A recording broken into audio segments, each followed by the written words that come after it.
अनन्या के मुंह से टाइगर का नाम सुना तो उसकी आंखें बड़ी हो गई। वो कड़क आवाज में तुरंत बोला, क्या कहा तुमने अभी? इससे पहले कि मोंटी अनन्या से कोई जवाब की उम्मीद करता, उसने देखा कि अनन्या की आंखें अपने आप बंद हो गई। वो बेहोश हो चुकी थी। ऐसे में मोंटी हैरान हो गया और अभिनव को ले जा रही रेस्क्यू टीम की तरफ तुरंत चिल्लाते हुए बोला, हेल्प! मोंटी की आवाज सुनकर जब रेस्क्यू टीम की नजर अनन्या पर पड़ी, तब उनमें से कुछ लोग उसे भी संभालने के लिए आ गए। अनन्या को एक दूसरी एम्बुलेंस में शिफ्ट कर दिया गया। वही मोंटी अभिनव के साथ पहली एम्बुलेंस में जाने लगा। अभिनव का इतना बुरा हाल देखकर मोंटी की धड़कनें अपने चरम पर पहुंच चुकी थीं। अभिनव तुम ठीक हो? मोंटी ने अभिनव को उठाने की कोशिश की, लेकिन वो नहीं उठा। अभिनव का काफी खून बह चुका था। ऐसे में मोंटी ने तुरंत फोन निकाला और अकरम का नंबर डायल कर दिया। दूसरी तरफ अपने बार में बैठा दिक्पाल अभिनव की मौत की खबर का बेसब्री से इंतजार कर रहा था। उसके सामने शराब की एक महंगी बोतल रखी थी, जिसे खोलने के लिए वो पागल हुआ जा रहा था। अभी तक तो अभिनव की खबर आ जानी चाहिए थी। जिस तरह के आदमी पुखराज ने भेजे हैं, उस हिसाब से तो अभिनव का बच पाना नामुमकिन है। अब तो हॉस्पिटल वालों ने उसका डेथ सर्टिफिकेट भी बना दिया होगा। दिक्पाल ने खुद से कहा। उसे इस बार अपने कामयाब होने का पूरा भरोसा था। इस बार टाइगर चाहकर भी दिक्पाल को मात नहीं दे सकता था। हालांकि वो तब भी कहीं ना कहीं थोड़ा बेचैन था। अपनी जीत पर इतना भरोसा होने के बाद भी उसके मन में थोड़ा शक था। भले ही दिक्पाल का पलड़ा भारी हो, लेकिन वो जानता था कि ऐन वक्त पर टाइगर तराजू पलट देता था। वो हमेशा दिक्पाल के किए हर हमले से आसानी से बच जाता था। दिक्पाल को उसकी इसी खूबी से सबसे ज्यादा परेशानी थी। वो इस बार भी ना बच गया हो। नहीं, वो नहीं बच सकता। ये मेरा आखिरी चांस है। अगर टाइगर अब भी नहीं मरा तो मेरा खेल खत्म है, दिक्पाल ने अपने आप से कहा। और इतने में उसकी नजर पास रखे टीवी की रिमोट पर गई। उसने एक पल के लिए सोचा कि अगर टाइगर को गोली लगी होगी तो उसकी न्यूज टीवी पर जरूर आई होगी। ऐसे में दिक्पाल ने तुरंत रिमोट उठाया और अपने सामने लगी टीवी चालू कर दी। दिक्पाल एक के बाद एक न्यूज चैनल बदलता गया, लेकिन उसे अभिनव या टाइगर से जुड़ी एक भी खबर नहीं दिखी। ऐसे में उसके माथे पर चिंता के सल साफ नजर आने लगे थे। फिर अचानक बार का दरवाजा खुला और दिक्पाल का ध्यान अंदर आए हुए आदमी पर गया। बॉस, स्टीव और डेविन वापस आ गए। स्टीव घायल हो गया है, इसलिए हमने उसे तुरंत हॉस्पिटल भेज दिया है। उस आदमी ने एक सांस में अपनी बात कही। स्टीव के घायल होने की खबर सुनकर दिक्पाल तुरंत अपनी जगह से खड़ा हुआ और बेचैन होते हुए बोला, स्टीव घायल हो गया? किसने घायल किया उसे? और टाइगर को गोली लगी या नहीं? दिक्पाल के सवालों पर उसके आदमी ने धीरे से सिर हिलाया और एक हल्की सी मुस्कान के साथ कहा, गोली लग चुकी बॉस, वो भी बहुत सारी। हमारा प्लान कामयाब रहा। दिक्पाल की आंखें बड़ी हो गई। उसने एक गहरी सांस ली और फिर से कहा, सच में कामयाब हो गया है ना? जी बॉस, किसी भी वक्त न्यूज में भी ये खबर आती ही होगी, उस आदमी ने कहा। दिक्पाल को अब भी उसकी बात पर यकीन नहीं हो रहा था। उसे ऐसा लग रहा था मानो कहीं कुछ गड़बड़ हो।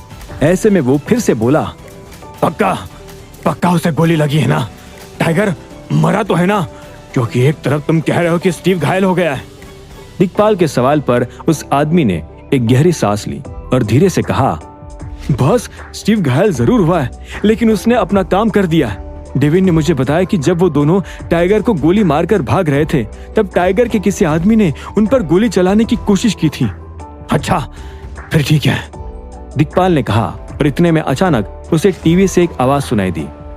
बड़ी खबर आ रही है दिल्ली एयरपोर्ट से, जहां अभी प्रोटॉन पब्लिशर्स के नए वाइस प्रेसिडेंट अभिनव को गोली लग चुकी है। एयरपोर्ट की रेस्क्यू टीम ने तुरंत अभिनव को और उनके साथ एक लड़की को एम्बुलेंस से हॉस्पिटल भेज दिया है। हमलावर कौन थे, इसकी जांच करना अभी बाकी है। एंकर की बात सुनकर दिक्पाल की आंखें टीवी स्क्रीन पर चिपक गई। उसने देखा कि टीवी में अभिनव को एम्बुलेंस से हॉस्पिटल ले जाते हुए दिखाया जा रहा था। उसके चेहरे पर एक ऑक्सीजन मास्क था और मोंटी उसके करीब रहकर उसे संभाल रहा था। मोंटी के कपड़े भी अभिनव के खून से भीग चुके थे। दिक्पाल ने एक पल के लिए उस दृश्य को गौर से देखा और फिर तुरंत अपने आदमी की तरफ पलटकर कहा, पता लगाओ, जल्दी से पता लगाओ, ये हरामखोर मरा है या नहीं। दिक्पाल का ऑर्डर सुनते ही उसके आदमी ने हाँ में सिर हिलाया और वो तुरंत बार से बाहर चला गया। उसे जाते देख दिक्पाल की नजर फिर से टीवी स्क्रीन पर घूम गई। और उसके चेहरे पर एक हल्की सी मुस्कान तैर गई। उसे एक पल के लिए लगा मानो वो जीत चुका था, और कम से कम उसे इस बात का सबूत तो मिल ही गया था कि अभिनव गंभीर रूप से घायल था। सिर्फ उसका बहता खून ही दिक्पाल की बेचैनी को ठंडा करने के लिए काफी था। ऐसे में दिक्पाल ने तुरंत अपने पास रखी शराब की बोतल उठाई और उसका ढक्कन खोलकर फेंक दिया। अपने लिए एक पैक बनाकर वो चाव से अभिनव के घायल होने की खबर देख रहा था। इतने में उसे कुछ सूझा और उसने तुरंत अपना ग्लास टेबल पर रखा और फोन उठा लिया। दूसरी तरफ हजारों मील दूर कनाडा में पुखराज और अधिराज भी शराब पी रहे थे। अधिराज ने एक पल के लिए पुखराज को देखा और पूछा, दिक्पाल ये काम कर पाएगा या नहीं? पुखराज ने अपनी शराब का एक घूंट लिया और फिर कहा, नहीं कर पाया तो मैं उसका काम तमाम कर दूंगा। उसकी लापरवाही से हम 18 साल तक इस अंधेरे में रहे कि टाइगर मर चुका है। सजा तो उसको मिलनी ही चाहिए।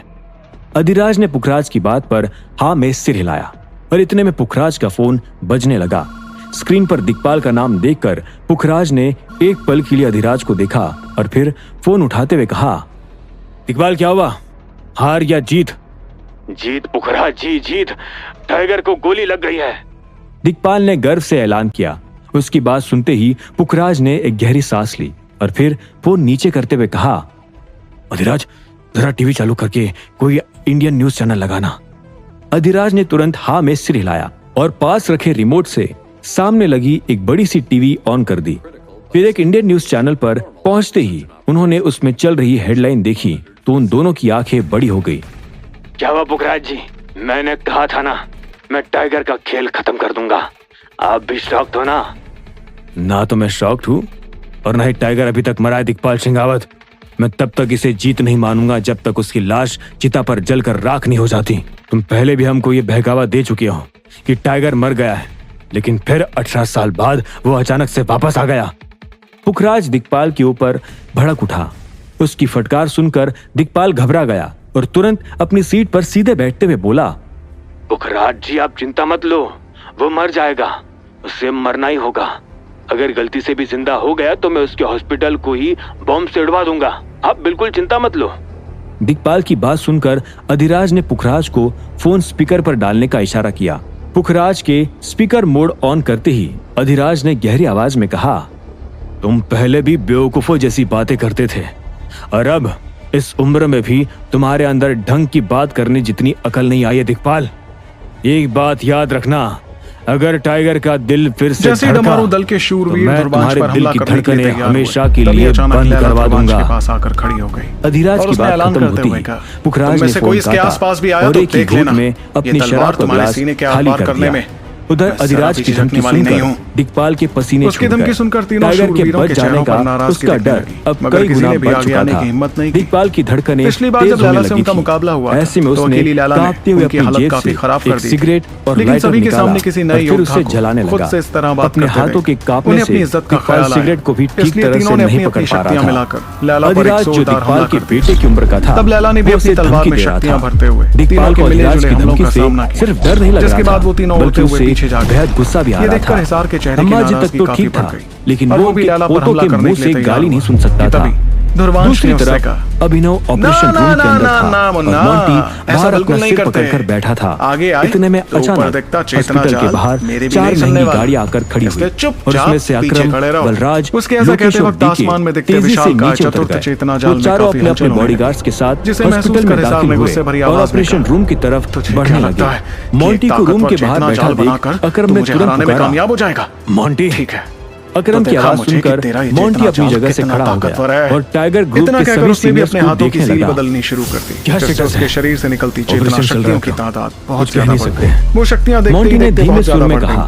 इतने में बलराज एक गुस्से भरी गहरी सांस लेकर बोला, शक्ति इस्तेमाल करने वाला किया था टाइगर पर पहले कि वो दुर्बांश पर हमला करता। अचानक से एक बलराज के सवाल पर मोंटी ने एक हताशा भरी गहरी सांस ली और कहा, देखो सब जानते हैं कि बखेड़ा तुम्हारी वजह से खड़ा हुआ है। उन्होंने हुडी से अपना चेहरा ढका हुआ था। रखने की क्या जरूरत है? दिल्ली में हमला हुआ है तो जब हिसार ने उस लड़की को वहां से देखा तो उसके चेहरे पर अकरम ने एक और गहरी सांस लेकर कहा, जो अगली पल बेनता नाराजगी में बलराज का खून गर्म हो गया नाराजगी के साथ और वो अपनी भय तान कर बोला, सुमेधा, तो तुम फिर हम सब क्या यहाँ तुम झक मारने आए हैं? इस लड़के चलो, की मदद करो। अभी के अभी उस दिक्पाल के टुकड़े मेरे टुकड़े करके आते हैं। इस पर सुमेधा साले ने की साफ ये अंदाज मजाल में जवाब देते जो हुए अभिनव पर कहा, गोली चलवाए। देखो मैं नहीं चाहती हाँ, कि चलो, तुम दोनों एक मैं दूसरे अभी से अपने लड़ाई आदमी को करो बुला लेता हूँ। और इसका खामियाजा लोकेश बेचारे ने बाकी कहा, लोगों को भुगतना डीके भी हाँ में रही सिर बात हिलाते इसकी हुए मदद की, बोला, तो ध्रुवांश आज घबरा तो चुनौती नहीं के तो दौरान पार। मेरी और दिक्पाल को सुनेत्रा की कल जान का बचा सूरज चुका नहीं है। दिखना चाहिए। इसलिए हम खड़े खड़े उन तुम्हें तीनों उस का पर जोश दबाव बनाते देखकर तो नहीं देख अकरम सकते। ने फिर से इसलिए एक माफ गहरी करना। सांस ली लेकिन और इसके ना एहसान में के बदले सिर हिलाते मुझे हुए इसका कहा, साथ देना ही होगा। नहीं, सुमेधा हम बहुत जोश में चालाकी होश से नहीं खो हिसार से सकते। अपनी बात कह रही दिक्पाल थी, फिलहाल ताकि वो हमारे नाराज ग्रुप भी से ना हो हमले पाए। की अपेक्षा कर रहा और होगा। सुमेधा उसे ये भी और उसने बता अपनी दे सिक्योरिटी कि वो भी तैनात ध्रुवांश की का होगी। साथ देने में हमें नहीं पहले झिझकने वाली सोचना थी। होगा,